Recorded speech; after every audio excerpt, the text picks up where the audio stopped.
Namo tassa bhagavato arahato samma sambuddhassa.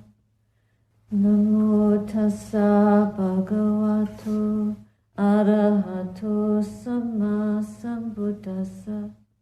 Namo tassa bhagavato arahato samma sambuddhassa. Buddhang dhammang sangham namasami. Being in a strange place, different energies, impressions, rebounding to our consciousness. And then to observe the reactions, the responses, just like when the wind blows and the flowers bend. So I found this brochure, Spiritual Direction, and I thought, that's what we do. The love of God searches for us endlessly. Spiritual direction is a ministry of listening, of trust and support that facilitates insight into questions about the meaning of life, relationships, goals, and aspirations.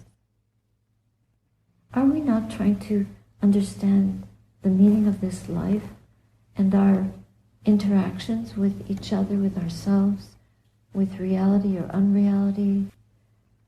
This ministry, the teaching of the Dhamma and the listening to the teaching of the Dhamma, whether it's in your heart or from someone giving a talk or from reading a book, this ministry is a valuable resource for all who seek to better understand the presence of the divine in their lives.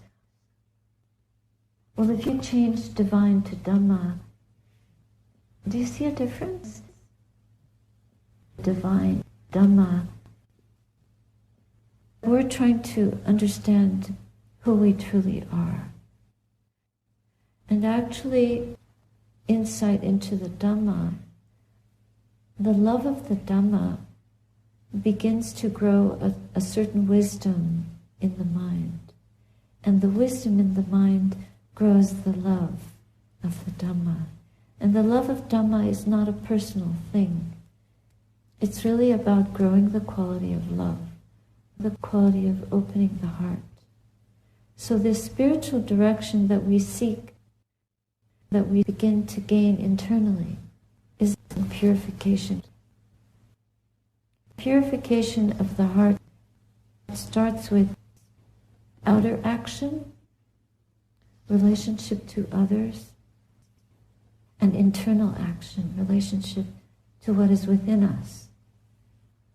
And whatever within us is impure, we have to understand that, know it, and act on it. We must do this so that we're not unaware of our own lack, to act on it in a way that we look inwardly. So whenever we're judging others, it's important for us to see who is judging. How many opinions do we have? How strongly do we feel about other people?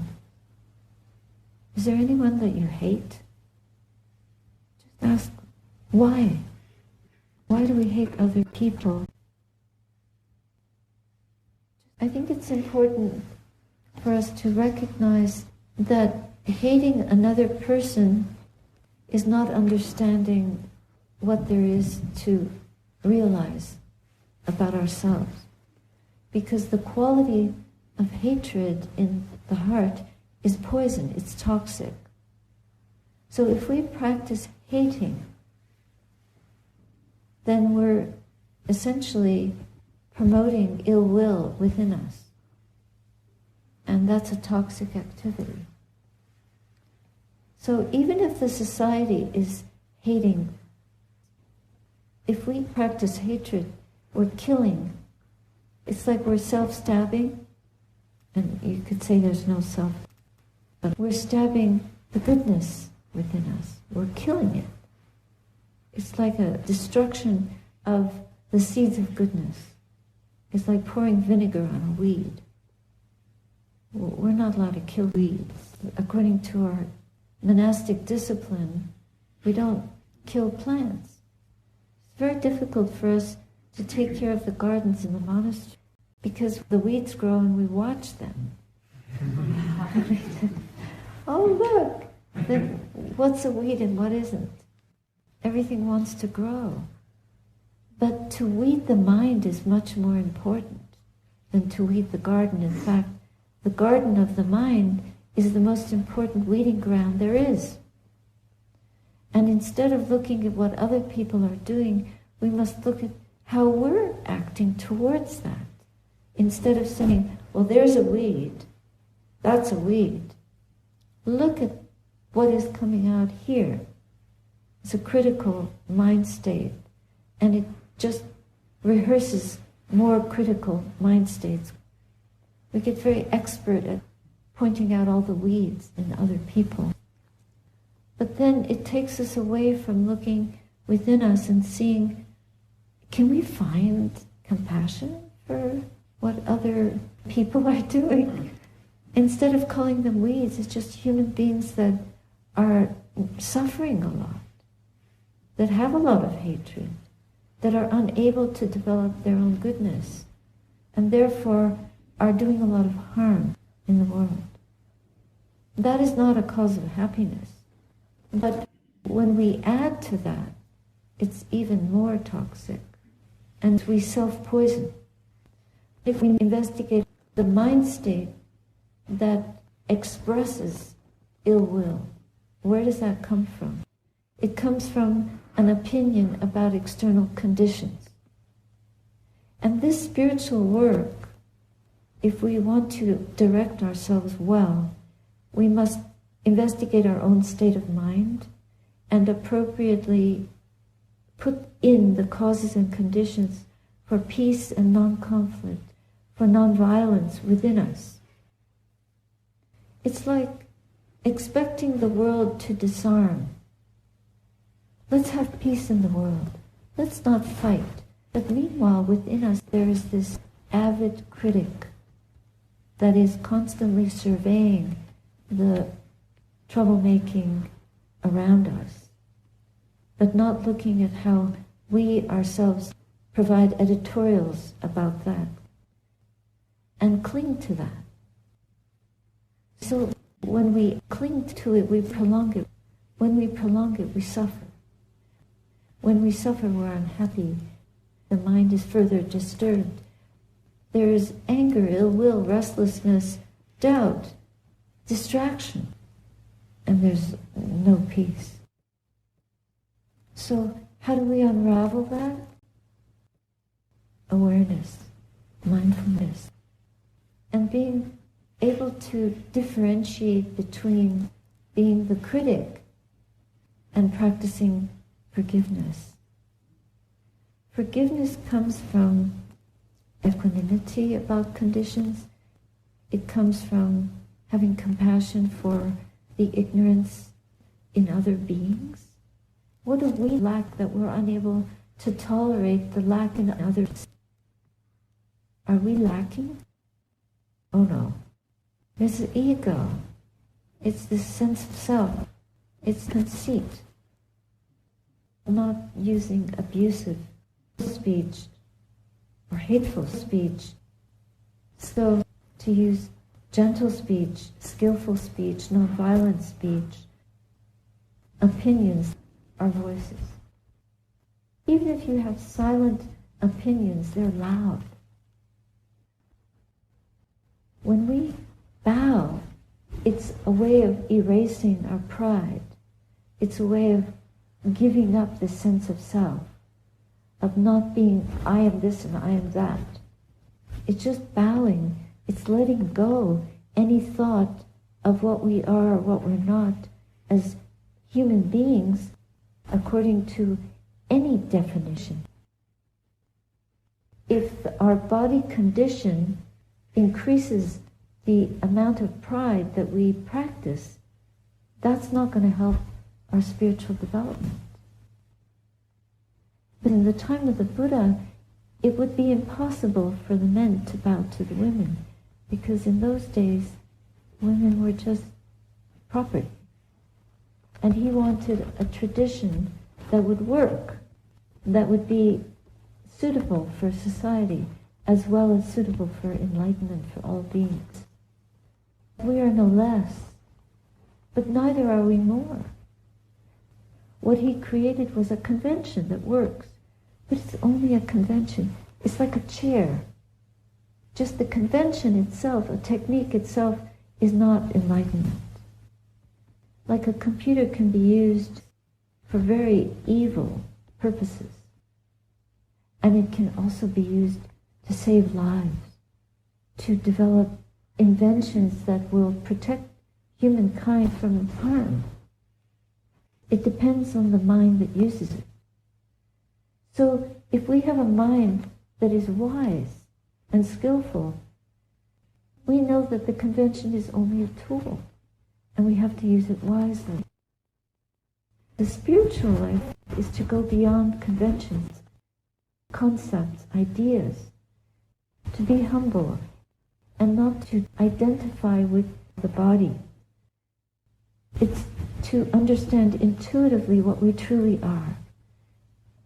There's this tradition that says this is the God of love. What would the God of love be? It's the highest love? It's the most superior love?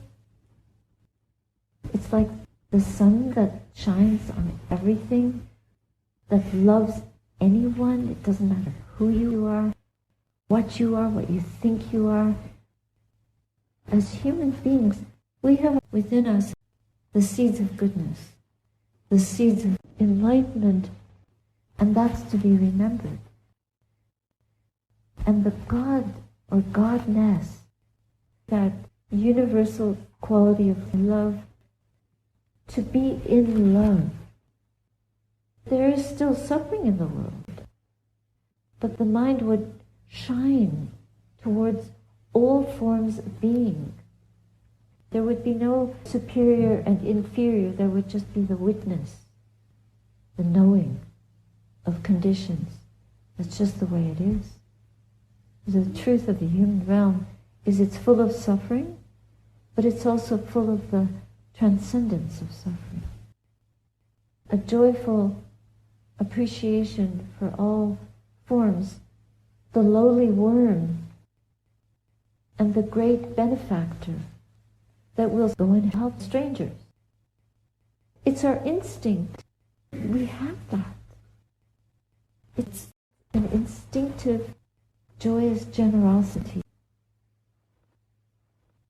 In the Metta Sutta, it says, not holding two fixed views, the pure-hearted one, having clarity of vision. We can perceive what we truly are without self. I'm going to get enlightened. There's still a big self there.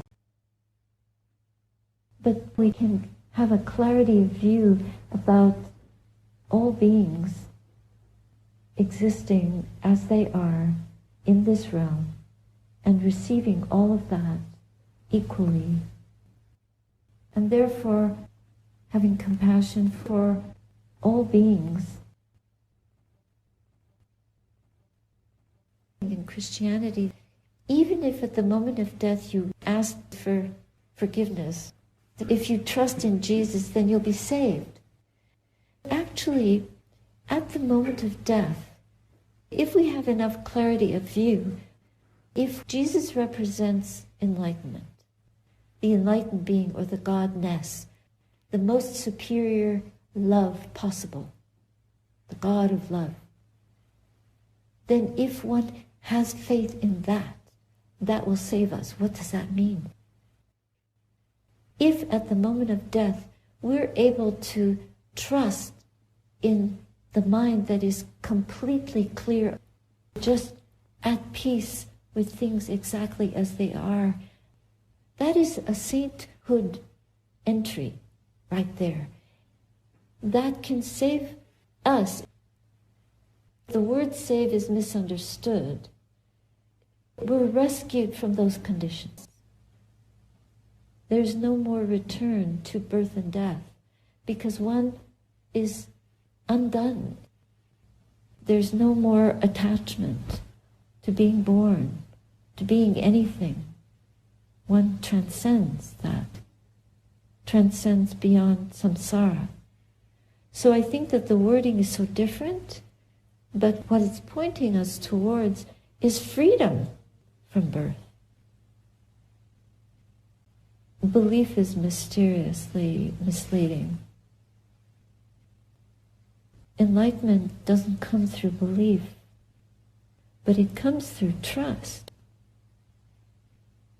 Trust in the purification of the heart. Trust in the highest form of understanding. Understanding old age. It's the aging of the body. It's not what we are. Understanding suffering. It's the changing conditions of the body. It's not what we are. Understanding the illness which causes us to suffer, and understanding ignorance which causes us to suffer. Understanding that there is a way out of that ignorance.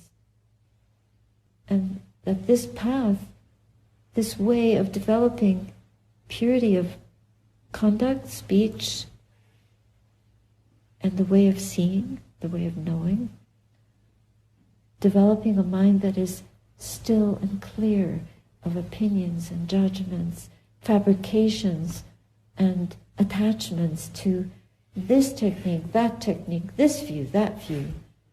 Freedom from views is right view. Freedom from fear, and freedom from being superior, inferior, being anybody at all, is the way to freedom from suffering. Then that's a noble mind. It's a noble heart. A noble mind is fearless. Fearlessness, the noble heart, is a heart of Dhamma. Heart of Dhamma is a heart of pure love. It's unconditional love. Nibbana is unconditional love. It's empty. But emptiness itself doesn't describe it. It's much more than. But by emptying the mind of whatever there is, we come to a point where there's no one looking. There is just being with awareness, pure, present moment, witness to everything as it is the truth of what we're hungry to know. And we only know that by being here and now, aware, without opinion, without attachment to this tradition, this lineage. I have a cute story. There was a person standing on a bridge, and someone came along and saw that they were about to jump off the bridge. So they ran up and said, "Don't jump. Don't jump. Please don't jump." "No, I can't. I'm fed up with life. I'm going to kill myself." No, please don't jump. Please don't jump. Are you a Buddhist?" "Yeah." "So am I." "Oh, okay. Well, the Buddha taught that we shouldn't jump. We shouldn't kill ourselves." "Yeah, well, what kind of Buddhist are you?" "I'm a Theravada Buddhist." "Oh, so am I." "Oh, okay. Well, who's your teacher?" "My teacher is so-and-so." "Oh, I don't like your teacher." "Okay, you better jump."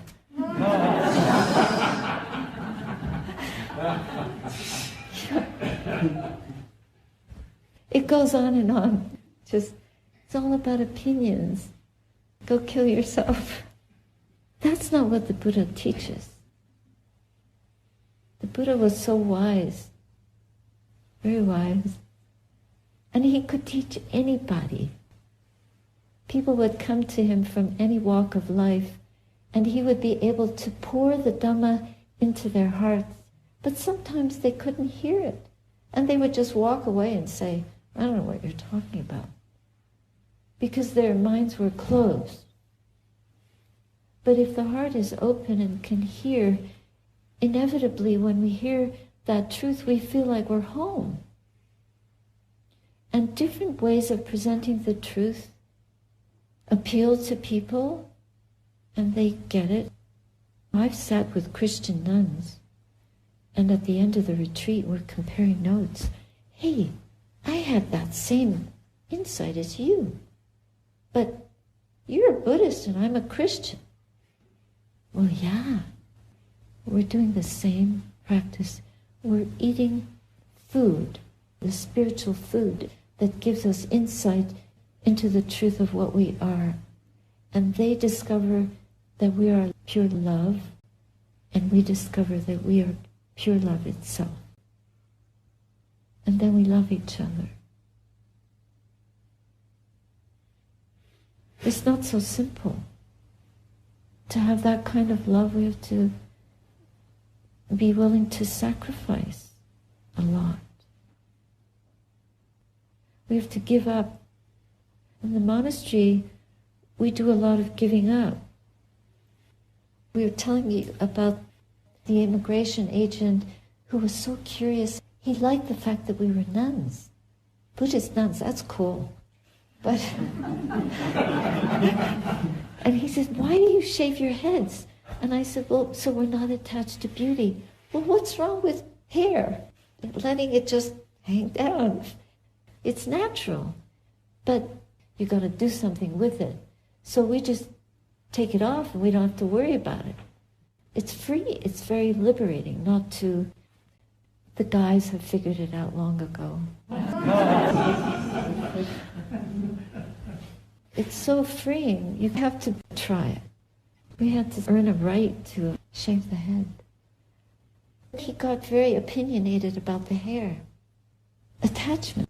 It's not natural. Just what is natural? What is nature? It's not about whether you have hair or not, whether you wear orange or not, whether you wear robes or not. But what do you wear in your heart? Do you shave your heart? Can you get pure inside? Can we not have to wear glasses, but just intuitively know the truth of what we are and live by that? Not by what society tells us, not by politics, not by religious affiliation or attachment to a technique, a convention. Mine is better than yours. Again, this is just opinions, and we get lost in it. But where is hospitality? Where is kindness? Where is our precepts?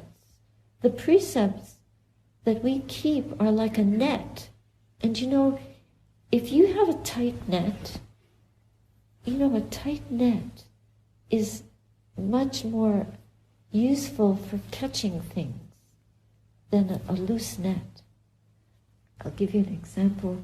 We have these cedar trees, and we planted them when they were really little, and then the deer came and nibbled on the bottoms, and so then we put fencing around the cedars, and the ones that have fencing are completely full at the bottom, but the ones that didn't have fencing, the deer were so clever. If you put fencing that has big gaps, they stick their noses in and pull out the leaves. But if you have tight nets that are less gaps in them, screens that are tighter weave, so the more rules we have, the more of a screen we have, a filter from the world. The less toxicity we allow to invade our consciousness. And so we live separately from the world, but the world keeps infiltrating, and we have our meditation practice, our Vinaya, our precepts to protect us. And it's really important to have precepts to protect our conduct, speech, even our thoughts, and to behave courteously, even when we don't like what the other one is doing. To watch what's going on in here. Why don't I like it? What's the problem? and to investigate and see where that's coming from. And we do that day in, day out, because we have a limited area in which we live. We don't rely on external fascination or external entertainment to distract us. We're very focused. Our net is small and filtered, and we focus. You focus, and your mindfulness, your wise insight, your ability to know the truth of what you are in your heart and to open to it and stay with it. That's samadhi. When you can stay present for that, it develops slowly, slowly over the years until you don't force it. It's just your nature is to be that way. Then people come in the door and they want to infiltrate. Okay, let's go check them out. We just say, hello, how are you? Can we help you? And then you can tell right away that, no, these are thieves. We had that recently. Then we call the police. So we have to be police, but we can do this in a way that gets the thief before they can rob us of our goodness. And so you don't allow other beings to rob you of what you love. You maintain the sanctity of your space, the space within you. And you filter out your friendships, your connections, the people you work for, the company that you choose to work for, how you make your money, what you do with your money. These are decisions that affect the ethics of your whole life. And you have to make big decisions. But at the end of your life, if you don't make those decisions step by step in your life, you'll regret. Oh, I should have. I wish I had done that. So we develop the wisdom gradually, but we have to begin and sustain that. Using these practices, whichever lineage of practices you choose, let them point towards developing that universal and undifferentiated, convivial, friendly to all beings, loving, compassionate embrace. And trust the Dhamma. These are the conditions that we've been given to work with getting to the unconditioned. What comes up in the heart is just what it is.